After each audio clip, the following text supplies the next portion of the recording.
Bom dia a todos, bom dia a todas. Vamos dar início, então, ao nosso semestre letivo. Eu queria dizer que é uma alegria retomar as nossas aulas com vocês.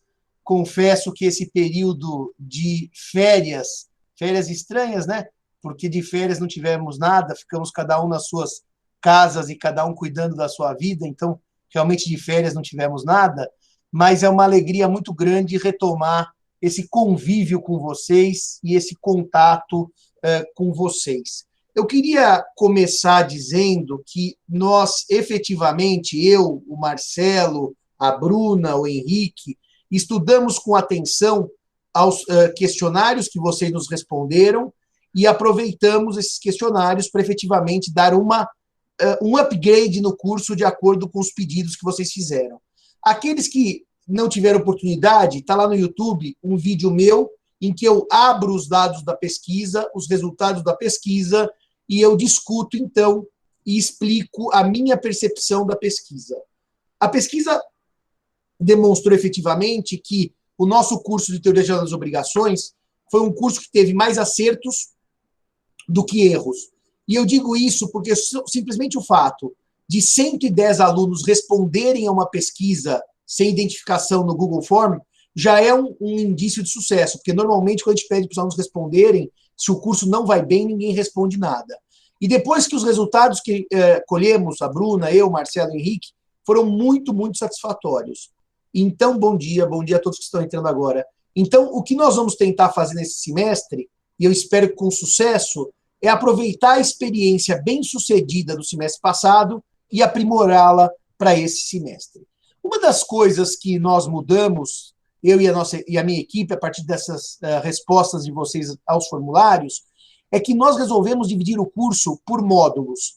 Aqueles amigos e amigas que já tiveram tempo de entrar no Moodle e dar uma olhada com mais calma, percebem que eu tenho o programa do curso e, além do programa do curso, eu tenho uma divisão do curso em módulos. O que isso significa, uma divisão do curso em módulos? Significa que eu fiz uma divisão temática para permitir que eu fizesse, antes de cada módulo, um pequeno vídeo explicando o objetivo pedagógico do módulo. São vídeos muito curtos, duram 1 minuto e meio, 2 minutos. Depois isso permitiu que eu indicasse, como me pediram nesse questionário, bibliografia específica do módulo, ou seja, aqueles que resolverem estudar um pouco mais, irem além do que a gente consegue dar em sala de aula, e além do que os manuais têm, há um material, então, próprio, indicado para pesquisa de cada tema, de cada módulo. Então, isso dá uma segunda dimensão ao pedido de vocês, que era uma leitura de temas, uma leitura mais aprofundada. A terceira coisa que vocês me pediram, e que eu vou implementar também, é que ao final de cada módulo, o Henrique está levantando questões de concurso público relativas ao tema ministrado, e nós teremos, então, as perguntas que serão depois oportunamente respondidas por vídeos, ou seja, eu vou fornecer os testes, os senhores se dedicam aos testes. Claro, quando eu digo se dedicam, é quem quiser e quando quiser, porque isso não faz parte da cobrança de nota.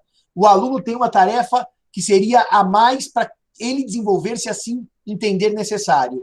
E eu depois farei com os meus assistentes pequenos vídeos respondendo aos testes. Com isso, nós fechamos a macro parte acadêmica. Vamos falar da micro parte acadêmica. Sobre a micro parte acadêmica, esse semestre eu também segui um conselho de vocês a respeito das monitorias, que a gente vai chamar de aulas práticas. As monitorias não mais ocorrerão como no semestre passado, em que eu fui pego de surpresa com as aulas virtuais e não consegui organizar com os meus monitores grupos. Esse semestre eu consegui. Eu confesso a vocês que eu não optei por grupos pequenos, de 10, 12, mas grupos com, em média, 20. Por quê? Porque assim eu tenho um número menor de monitores, eu consigo dialogar mais com os monitores. Nós estamos preparando as monitorias e eu vou discutir com os monitores por meio de vídeo, como aqui no Google Meet, as respostas. E nós vamos tentar também dar um conteúdo mais prático a esses seminários, por se tratar, como a matéria se trata de contratos, acho que a gente consegue dar um conteúdo bastante prático para vocês. O seminário já tem as datas publicadas, serão 4. Nós já dividimos alunos por grupos, já dividimos cada monitor e cada sala, isso também está tudo no Moodle.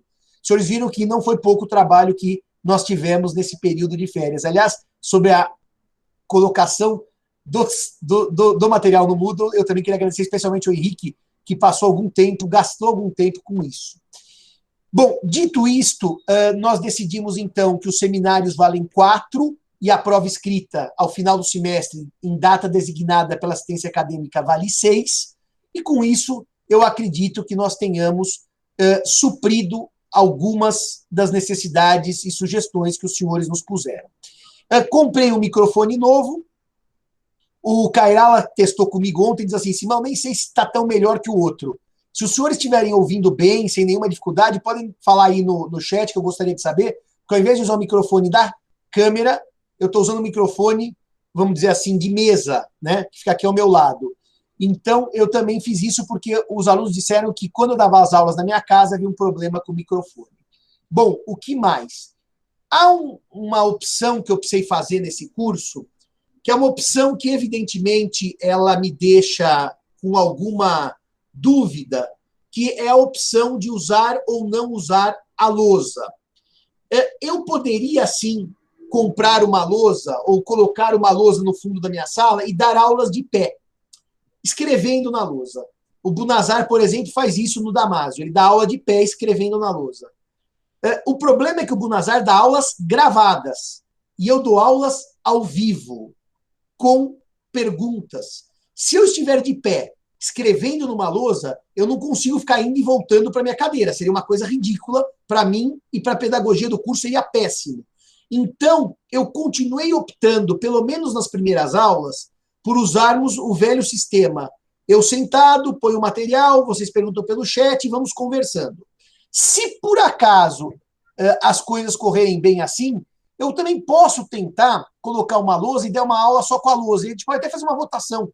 Vocês preferem o sistema de lousa, comigo de pé dando aula, ou se vocês gostam do sistema que nós estamos usando, que é o que nós temos para hoje. Havia 2 problemas ainda que eu tentei solucionar nesse semestre, conversando com os meus assistentes. O primeiro problema é que alguns alunos, poucos, reclamaram que eu não havia respondido as perguntas que foram me enviadas por e-mail.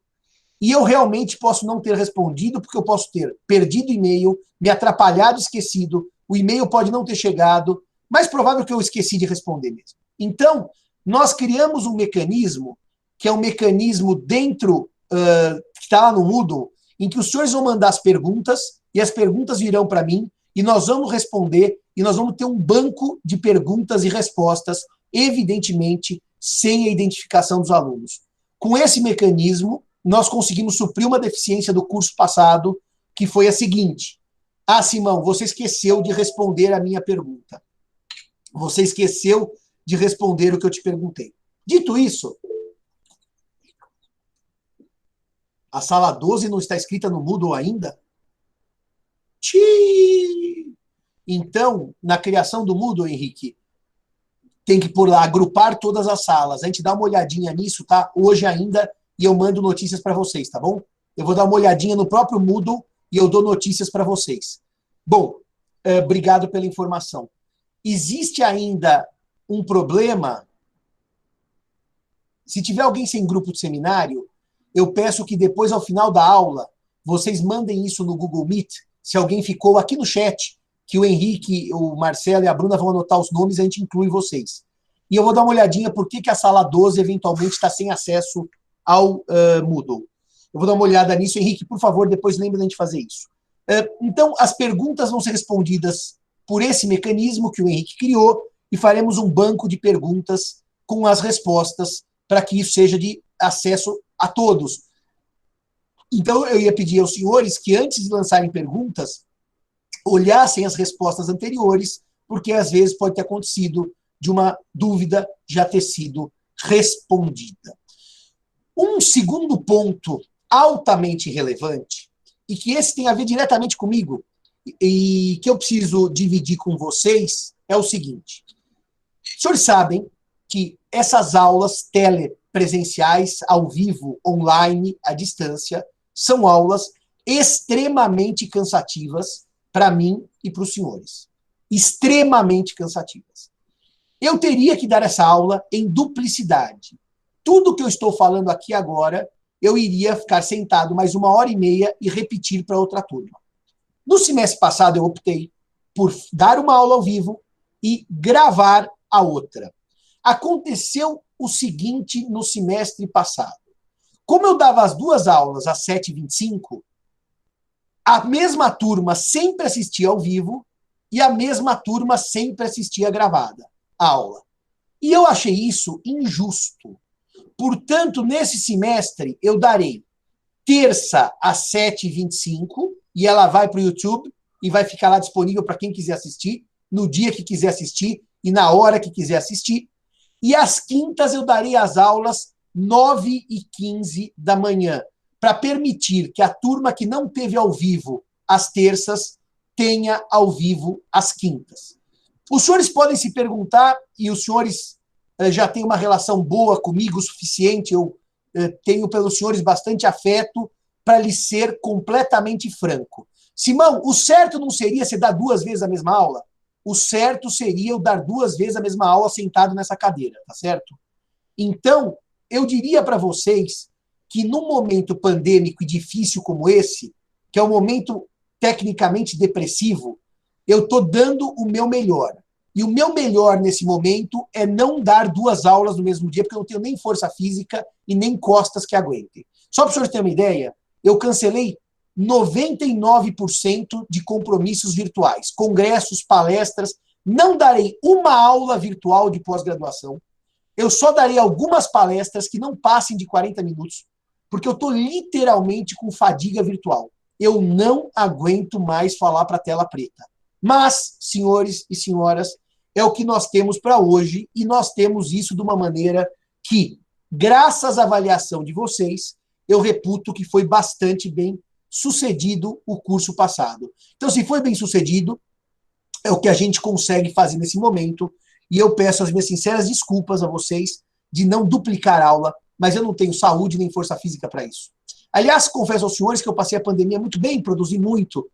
Na semana passada eu tive uma pequena queda de humor e logo eu estou contornando, mas de qualquer maneira eu não vou prometer para os senhores o que eu não conseguirei fazer, tá certo? Então as aulas serão dadas ao vivo às terças, 7h25, e às quintas, às 9h15, também ao vivo. Como dizia o professor Vilaça, nas suas brilhantes aulas de Teoria Geral das Obrigações, ad impossibilia nemo tenetur. Ninguém é compelido, pode ser compelido ao impossível.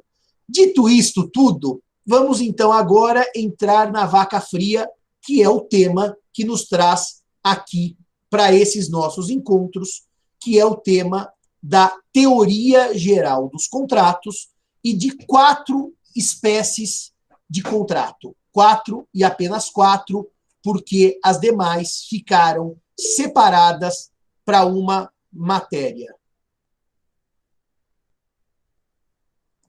Sim, as monitorias, Pedro Paulo, são no horário da aula de cada um. 7h25 para quem tem aula 7h25 e 9h15 para quem tem aula 9h15. As monitorias, evidentemente, não seguem a lógica das aulas que eu dou. Elas serão cumpridas nos horários de cada turma, porque elas serão, evidentemente, duplicadas, tá certo, Pedro? Então, o tema que nos traz aqui nessa conversa é o tema da teoria geral dos contratos e dos contratos em espécie. Para os senhores terem uma ideia do que eu estou falando do Código Civil, nós temos aqui, no título 5 dos contratos em geral, o capítulo 1, que trata das disposições gerais, e o capítulo 2, que trata da extinção do contrato.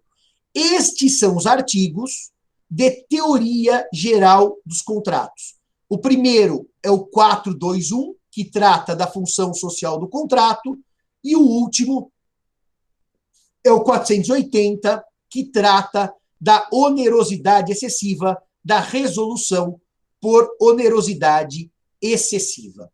Reparem que o título 6, ou sexto, vai dizer das várias espécies de contratos. E cada capítulo cuida de um contrato em espécie. A matéria obrigatória que eu ministro agora para os senhores cuida, como eu lhes disse, de apenas 4 contratos em espécie. O primeiro é a compra e venda, que, aliás, já está no capítulo 1 dos contratos em espécie. A compra e venda, senhores e senhoras, ela é tão densamente disciplinada que só o contrato de compra e venda tem, em número de artigos, praticamente o mesmo número que tem a teoria geral dos contratos inteira. Um contrato especial tem o mesmo número de artigos que a teoria geral inteira, praticamente o mesmo número. A compra e venda é o contrato por excelência. O segundo contrato que vamos trabalhar neste semestre, na matéria obrigatória, está no capítulo 4, ou quarto, que trata da doação. A doação é um contrato aparentemente bobo, aparentemente simples, mas que é um contrato absolutamente complexo em termos estruturais e para planejamento sucessório, que é coisa que o civilista faz todo dia agora, é um dos contratos que gera mais desafios e mais dúvidas. A doação é um pseudo-contrato simples. Talvez seja o contrato dos mais técnicos e difíceis do Código Civil. Por outro lado, ainda vamos trabalhar o contrato de mandato, que é o capítulo 10. O mandato está também na disciplina obrigatória dos senhores. E, por último, last but not least, nós vamos trabalhar também a chamada locação. A locação tem um pequeno detalhe, porque o capítulo 5 ou 5º dos contratos em espécie fala da locação de coisas. O problema da locação é que a locação no Brasil, por opção do legislador, acabou recebendo um tratamento especial numa lei especial, num verdadeiro microsistema locatício.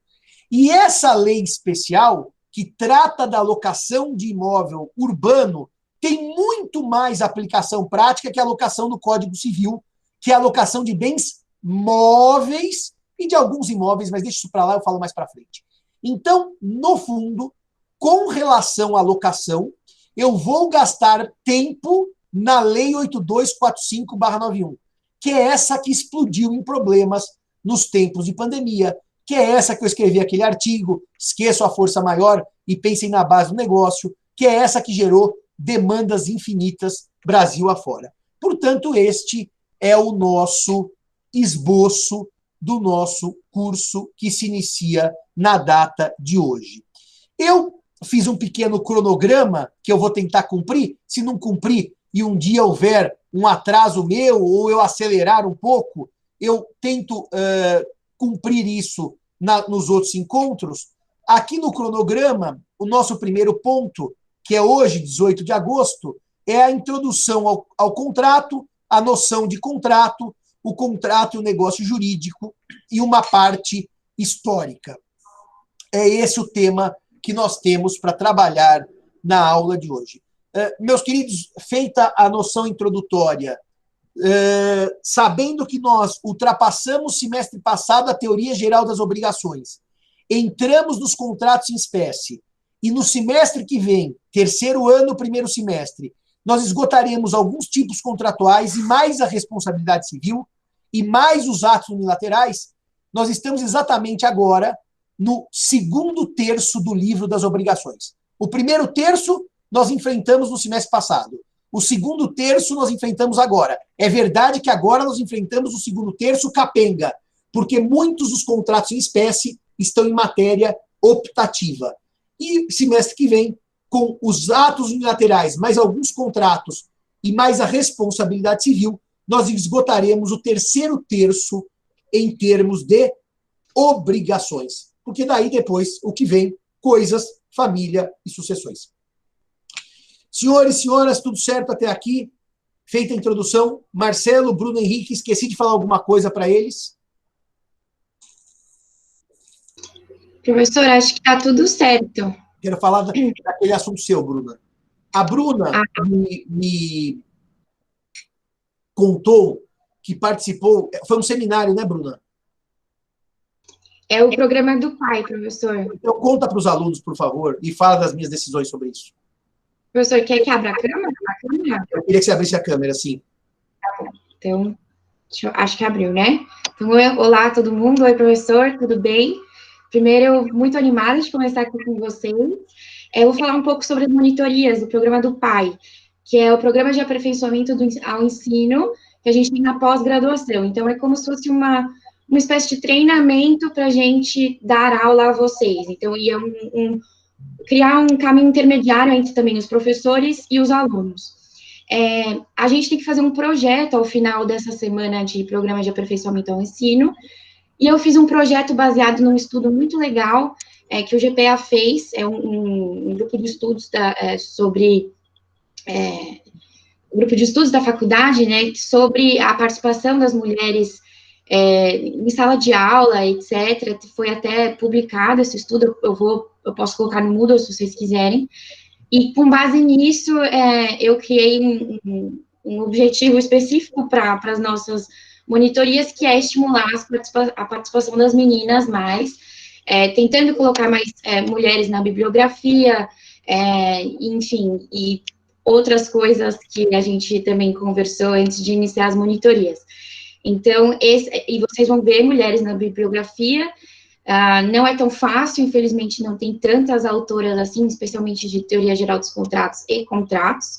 Bruna, Mas eu queria só que você pegasse esse ponto, porque eu acho muito importante, principalmente um professor como eu, que não tem nada de sexista, de misógino, pelo contrário, eu sou um professor que absolutamente libertário e a favor de toda forma de amor e que todo gênero tem que ser respeitado por igual, as nossas dificuldades em acharmos textos de mulheres para as matérias específicas. Fala isso de novo, que isso é importante frisar, que não falta, às vezes, esforço. O que falta é achar o material que seja oportuno e importante.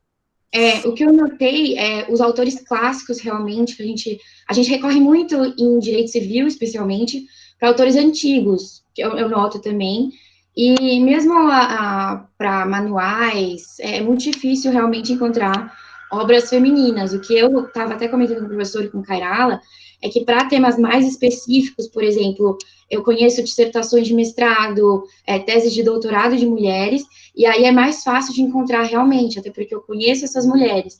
Então, não foi fácil separar toda a bibliografia, vou ser muito honesta, mas a gente conseguiu separar.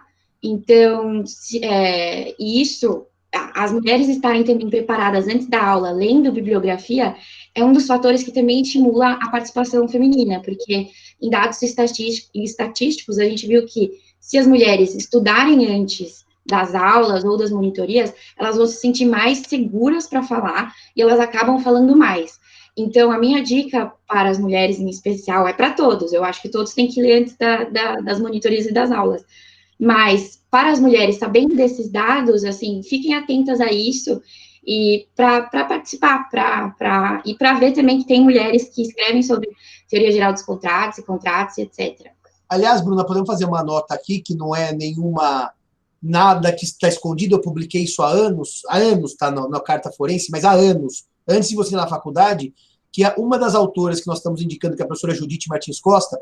Eu não vou nem falar da Paula Forgione, porque todos sabem que ela é minha amiga pessoal. Eu tenho uma admiração pela Paula irrestrita, acadêmica, pessoal. Então, quando a gente elogia muito amigo, pode achar, isso é coisa de amigo. Então, eu vou pular os elogios à Paula Forgione, porque, bom, tá no meu Facebook, Instagram, e e-mail, WhatsApp. Agora, a professora Judite Martins Costa, que a Bruna foi buscar os ensinamentos a partir da obra dela de boa-fé, é, para mim, a poetisa do direito privado. É a mulher que escreve de maneira mais clara, melhor e mais bonita, para o meu gosto de escrita, em termos da literatura feminina, o que mulheres produziram. Mas, Bruna, eu acho importante que você frisou uma coisa que eu não tinha frisado e que você lembrou agora e que eu queria lembrar a todos. A Bruna disse assim, as mulheres que leem sentem mais seguras e podem participar mais. Mas não só as mulheres devem ler. Eu concordo, Bruna, que os alunos que puderem ler com antecedência terão um curso muito mais rico do que aqueles que não lerem. Ninguém é obrigado a nada, mas se a gente está aqui num papel educativo, o que a Bruna disse me parece extremamente relevante, que houvesse leitura prévia do material. Mas, Bruna, só para você concluir, E qual foi o resultado dessa sua experiência no programa PAI, desse grupo de estudos? A experiência é tudo, mas por enquanto a gente vai coletando dados, depois nas pesquisas a gente leva um pouco mais, leva em consideração isso que a gente tentou inserir nas monitorias e nas aulas. E só fazendo uma pequena nota sobre a Judite, vocês vão ver que eu gosto muito dela. As pessoas brincavam, você gosta muito do Pontes e tal. Mas eu sou super fã da Judite, então vocês vão ver que eu coloquei bastante a obra dela, bastante trechos dela, e que quase todos estão grifados, porque eu realmente usei esse livro durante minha graduação inteira, ainda uso quase toda semana. Então, eu espero realmente que vocês gostem.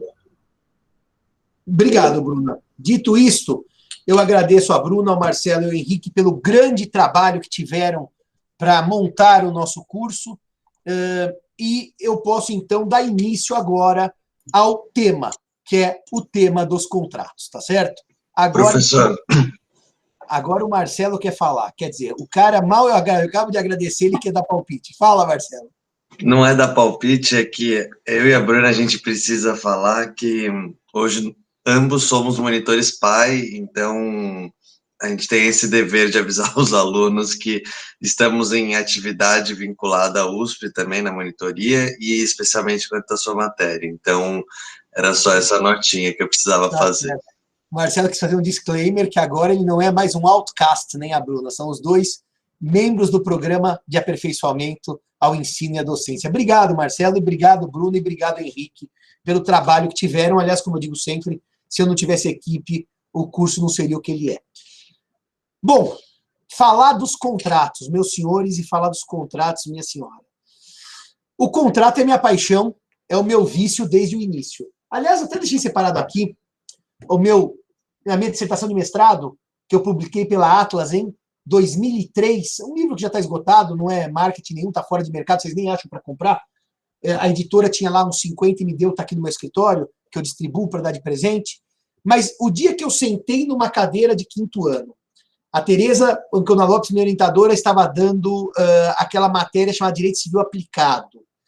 E ela vira e fala assim, na aula de hoje eu vou dar uma aula de categorias jurídicas, e eu vou distinguir para vocês 3 conceitos que geram confusão aos alunos.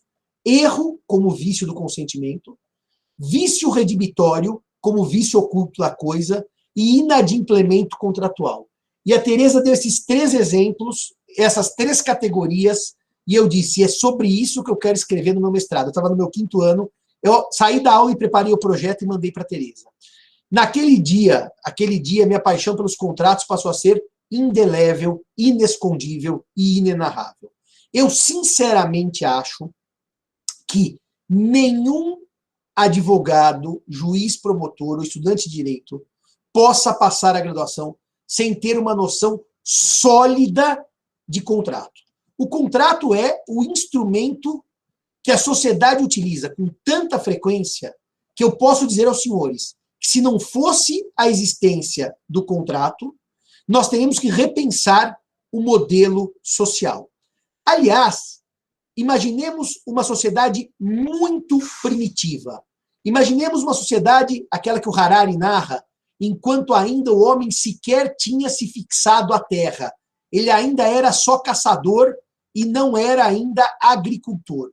Imaginemos, então, que naquela sociedade nós tivéssemos os homens que caçassem, as mulheres que cuidassem da criança e ali uma vida social basicamente sem qualquer objeto, a não ser ferramentas muito simples.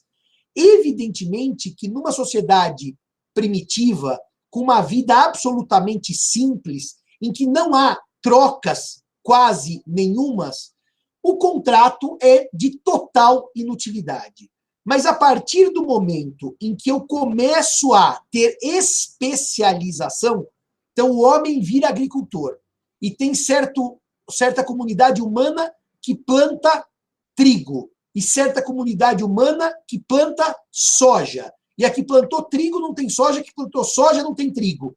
Então, ao invés de todos plantarem tudo, cada um planta o que sabe e depois troca a permuta ou escambo, o primeiro contrato, talvez que o homem tenha celebrado, tenha sido a permuta ou escambo, nesse momento se percebe que o contrato tem uma função econômica, que é evidentemente a circulação de riquezas, e que as sociedades, quanto mais aprimoram o instrumento contratual, mais aprimoram suas especialidades, e o que permite um maior desenvolvimento.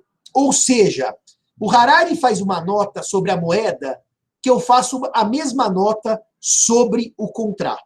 O Harari diz assim: quando um homem, antes da criação da moeda, era agricultor e plantava maçãs, e tinha uma senhora que era uma artesã e fazia sapatos de couro, quanto vale um sapato comparado a uma maçã?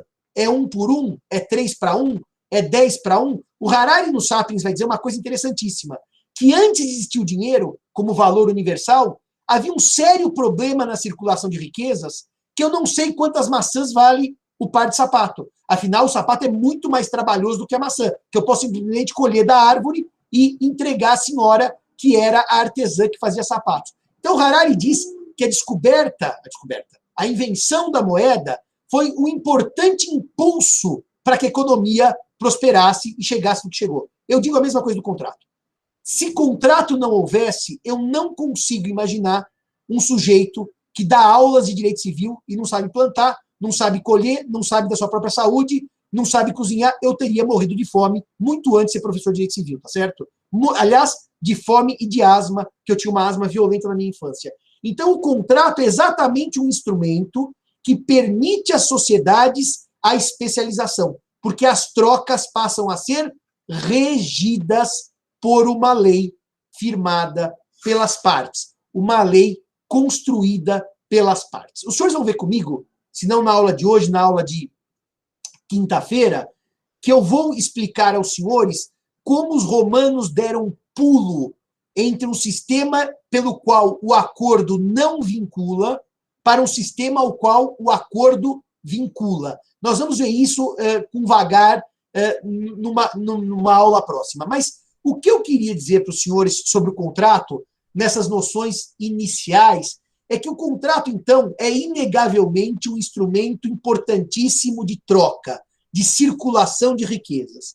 E que sem contrato, se contrato não houvesse, dificilmente a sociedade seria o que é, ou precisaríamos ter algum lenitivo, algum paliativo, algum substitutivo à figura do contrato.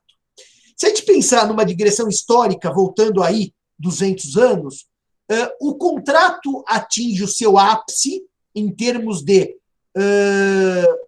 instrumento valorizado com o Código Civil francês de 1804. Porque o Código Napoleão, não é de Napoleão, o Código Napoleão, ele nasce numa reação da burguesia à nobreza.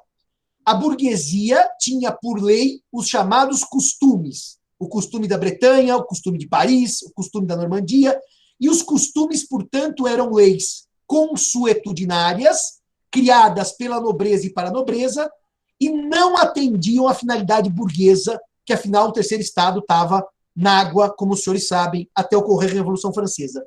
Quando em 1789 tem a queda da Bastilha, naquele 14 de julho, e da queda da Bastilha nós vamos ter todo o terror e vamos acabar com Napoleão cônsul e Napoleão imperador, mas quando Napoleão se propõe a nomear uma comissão, que um dos membros era Jean Portalis, para pensar um Código Civil, esse Código Civil, então, elege o contrato como um instituto de excelência, como um instituto, vamos dizer assim, de maior valor naquele momento. E por quê? Porque contratar é sinônimo de liberdade. Eu só contrato porque sou livre. Exatamente. Obrigado, Cairala. Obrigado. Cairala já pôs o nome dos membros da comissão. Eu só lembrar do Portalis, que é o que o professor Miguel Reale usa para dar como exemplo da interpretação de um artigo, não código por código, mas por um todo. Eu só lembrar do Portalis. Então, como o contrato é o símbolo máximo da liberdade, só pessoas livres contratam, o Código Civil francês, de 1804, lia o contrato como um ato de liberdade praticado entre iguais. Reparem, Se a máxima da Revolução Francesa era liberté, égalité e fraternité, o contrato é um ato de liberdade praticado entre iguais. Então, ele ganha essa dimensão. A noção de fraternidade contratual ela é mais obscura. Talvez ela só tenha nascido no século XX. Mas, de qualquer maneira, o contrato ganha essa proeminência no Código Civil francês.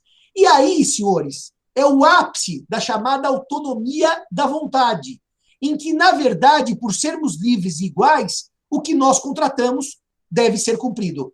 Pacta sunt servanda, que o artigo 1314 do Código Civil francês, que a Bruna vai pôr aí no chat para vocês, ele vai dizer exatamente que as convenções firmadas pelas partes têm força de lei. Bruna, eu tenho 98% de certeza que é 1314 do Código Napoleão. Tem força de lei. Então, o princípio pacta sunt servanda, que não estava escrito, vai para o Código Napoleão ou para o Código Civil francês. Tá bom, Bruna, foi alterada, mas eu acho que eles não devem ter mudado o 1314, porque é o artigo por excelência, mas se mudaram, você me avisa. Bom, dito isto, o século XIX vai assistir a uma releitura do contrato, porque a ideia dessa igualdade formal, somos todos iguais e somos todos livres e firmamos contrato, e o contrato vale entre as partes, o contrato é lei entre as partes, o juiz não pode se miscuir, se meter no conteúdo do contrato, porque o contrato é firmado entre iguais e livres, então, portanto, a intervenção judicial sobre o contrato ela tem que ser tendente a zero. Só falo tendente a zero porque nunca foi zero, tá? Sempre se admitiu, por exemplo, o juiz reconhecer uma invalidade contratual por ausência de capacidade ou por ilicitude do objeto. Mas, de qualquer maneira, a tendência da intervenção judicial sobre o contrato era quase zero no sistema do Código Napoleão. O século XIX vai desmentir essa teoria da igualdade. Basicamente por quê? A partir da Revolução Industrial, até eu peguei para ler um livro, não está aqui, está em casa, eu peguei para ler um livro de uma autora que ganhou nos anos 60 o Pulitzer nos Estados Unidos, ela chama Barbara Tuchman, e ela tem um livro que chama The Tower of Proud, que é a Torre do Orgulho, em que ela vai narrar as causas que levaram à Primeira Guerra Mundial. Ela vai muito além daquela questão dos Balcãs, com o Francisco Ferdinando e o assassinato em Sarajevo. E eu estou lendo esse livro, estou no começo, mas a Barbara Tuchman basicamente vai destrinchar um pouco da Revolução Industrial, em que a sociedade fica massificada e que aquele paradigma da igualdade cai por terra. O empregado que trabalha 18 horas por dia não é igual ao empregador que tem o lucro da atividade. É 1103, Bruna? Mas sempre, é isso mesmo. Sempre foi o 1103 e eu falei errado. Qual que é o 1314, então? Veja aí qual que é. Os contratos legalmente formados têm lugar de lei. Não foi alterado com a reforma. Bruninha, você é o máximo, hein? Veja se era o 1314, se minha memória me trai. Tem lugar de lei, ou seja, formam lei entre aqueles que os fizeram. Então, literalmente, os contratos que são legalmente criados, legalmente constituídos, têm força de lei entre as partes contratantes. Essa é a tradução livre do 1103 do Código Napoleão. Ainda bem que o artigo não sumiu, senão seria um banho de água fria para minha aula de contratos. Tá certo? Tá bom. Depois você vê, Bruno. Não tem pressa, não. Muito bem. Dito isto, o século XIX, então, reconhece que o empregado da fábrica de Birmingham, no interior da Inglaterra, não é igual ao dono da fábrica de Birmingham, no interior da Inglaterra. Isso leva a um movimento que é um movimento de criação de mecanismos de proteção de partes contratantes. Mecanismos de proteção de partes contratantes. Considerando-se que empregado não é igual a empregador, locador não é igual a locatário, e depois, muito mais para frente, fornecedor não é igual a consumidor.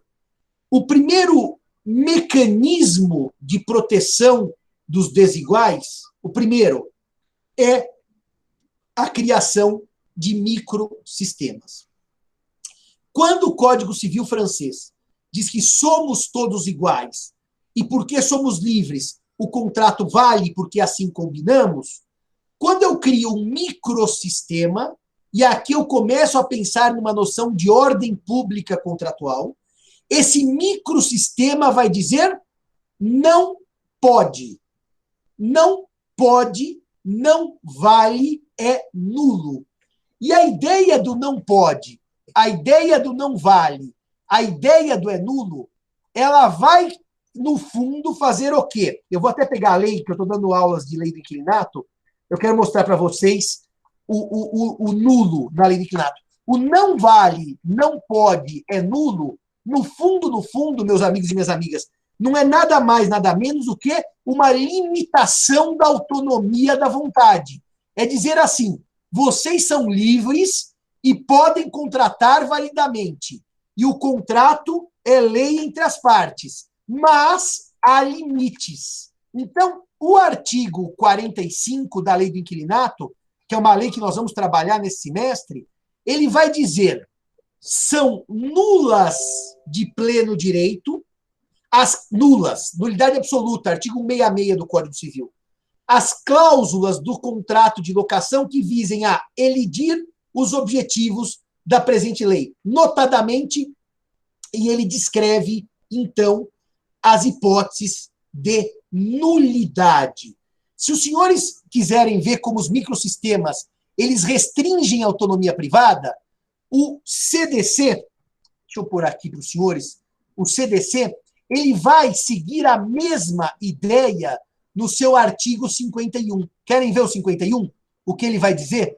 Essa é a prova de que, enquanto o Código Civil ficou um espaço de autonomia e liberdade praticamente mais amplo, vamos dizer, um espaço mais amplo de autonomia e liberdade, os microsistemas, como a lei do inquilinato, como o CDC, foram exatamente uma reação a essa liberdade contratual, a essa autonomia da vontade restrita. Tanto que o CDC diz que são nulas de pleno direito, entre outras, quer dizer, para não fechar o rol, para trazer um rol exemplificativo, as cláusulas contratuais que, e o 51 tem o rol que está aí no código.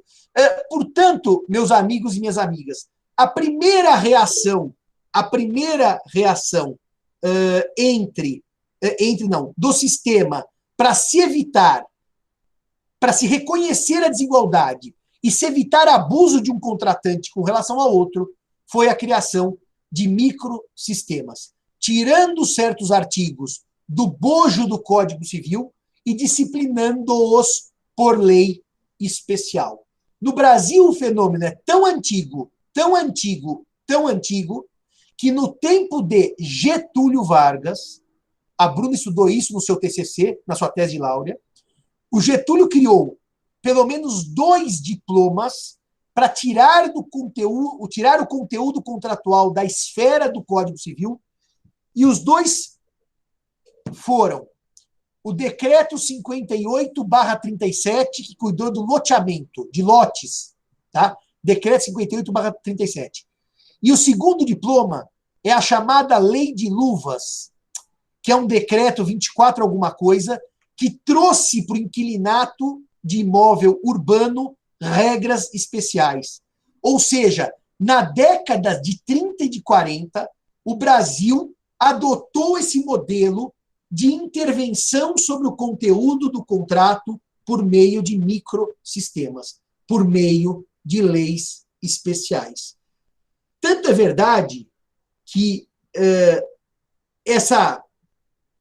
esse fatiamento, essa segmentação do contrato por leis especiais gerou uma perda de autonomia da vontade tão grande que depois, eu nunca li essa obra, mas essa obra fica indicada como um clássico para vocês, porque é uma obra que tem sido comentadíssima por muita gente. O Grant Gilmore editou essa obra aqui, e eu realmente não li, mas quem leu diz que é uma preciosidade, se alguém já leu pode falar aí no chat, que chama The Death of Contract, né? E esse The Death of Contract não é a ideia da morte do contrato no sentido de que acabou o contrato. A pessoa morreu, como diria Getúlio, saiu da vida para entrar para a história. Não é essa a ideia do Grant Gilmore. A ideia do Grant Gilmore é de uma reinvenção do contrato. No fundo, de um renascimento do contrato, né? Aqueles que gostam de eu não sei como eu vou chamar isso, mas vamos dizer assim, de tarô, astrologia, etc., porque chamar de ciências ocultas eu acho ridículo, mas que gosta desse tipo de relação com o não sabido, né? Eu não vou dizer pessoas que eu gosto, mas eu gosto bastante. Ela tem uma experiência recente com o tarô, também não vou contar aqui porque vai ficar gravado, mas de qualquer maneira, quando sai a carta da morte no tarô, a pessoa acha que a vida dela acabou e que semana que vem vai vir um raio e ela vai estar fulminada. E a morte, para o tarô, é a morte do contrato para o Grant Gilmore. É uma releitura, é uma transformação. É um novo contrato que renasce a partir do novo paradigma, quando, por exemplo, surge um chamado contrato por adesão, em que o aderente aceita as condições e nada pode reclamar. Simplesmente, eu ligo a luz aqui na minha casa, a Eletropaulo manda um contrato, que não é um contrato, é uma cartinha com as regras contratuais. Mas, Simão, você não concordou com nada. Concordei, porque eu pedi a ligação da luz. Os elementos do contrato, os termos do contrato vêm prontos. Então, esse livro é um livro de referência para a compreensão desta nova sistemática contratual. Agora, um dos pontos que os senhores me pediram é que eu mantivesse o intervalo de 5 minutos para quebrar a aula de 1h30. Eu vou fazer um intervalo, mas eu quero dizer uma coisa antes de fazer um intervalo para os senhores de 5 minutos, que eu vou pegar meu café agora. Esta ideia de microsistema significa tirar contratos do Código Civil e discipliná-los de maneira autônoma. Perfeito. Só que a onda intervencionista sobre o conteúdo do contrato, afastando de vez a ideia de autonomia privada plena e a ideia, autonomia da vontade plena, e daí ela vai virar autonomia privada. Eu vou explicar na aula de princípios porque eu troquei o nome da vontade por privada. Mas então, o abandono da ideia de autonomia da vontade, que vai se converter em autonomia privada, ele atinge o seu ápice quando o BGB, de 1900, o Bürgerliches Gesetzbuch, cria as chamadas cláusulas gerais.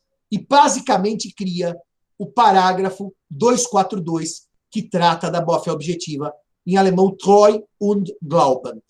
E aí, senhores, entre 1900 e 2003, quando entrou em vigor o Código Civil, nós passamos esse período todo com o Código de 16, que era um código oitocentista, um código nascido no século XX, mas com cara e conteúdo do século XIX. Mas só no século XXI nós damos a virada, e a partir da virada, que as cláusulas gerais permitem, o juiz ganha uma importante ferramenta de intervenção sobre o conteúdo do contrato, sepultando a autonomia da vontade.